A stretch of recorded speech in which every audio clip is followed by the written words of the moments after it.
আজকে ওয়াশিং মেশিনে কাপড় ধুতে এসে দেখলাম যে পানির লাইন যেটা দিয়ে পানি সাপ্লাই হয় ওইখান দিয়ে পানি আসতেছে না। প্রথমে আমি অনেক ভয় পেয়ে গিয়েছিলাম, এই যে এদিক দিয়ে পানি আসে, পানি এখন আসতেছে না। তারপর ভাবলাম লাইনটা একটু চেক করে দেখি কি অবস্থা হয়েছে ওখানে। এই যে দেখতে পাচ্ছেন এখানে এই এই লাইনটা দিয়ে কিন্তু পানি সাপ্লাই হয়। এখন এটা খুলবো, আমি খুলে দেখতে হবে ওখানে কি হয়েছে। এখন খোলার পরে দেখলাম ওই যে জিনিসটা দেখতে পাচ্ছেন ছোট, এটা হচ্ছে ফিল্টার। এই পানির ফিল্টারটা ময়লায় ভরে গিয়েছে। পানির যে আয়রন, পানির সাথে যে ময়লা আসে ওইগুলো ওখানে আটকা পড়ে ওখানে ময়লা জমাট বেঁধে গিয়েছে, এই কারণে পানির সাপ্লাইটা বন্ধ হয়ে গিয়েছে। এখন আমি কি করলাম, একটা ব্রাশ নিয়ে এটা পরিষ্কার করলাম।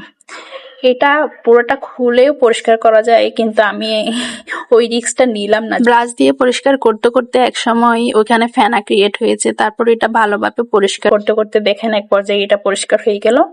পরিষ্কার হওয়ার পরে আমি ওই লাইনটা আবার লাগিয়ে দিলাম। ওয়াশিং মেশিন এখন প্রতিটি ঘরের নিত্যদিনের একটা সঙ্গী।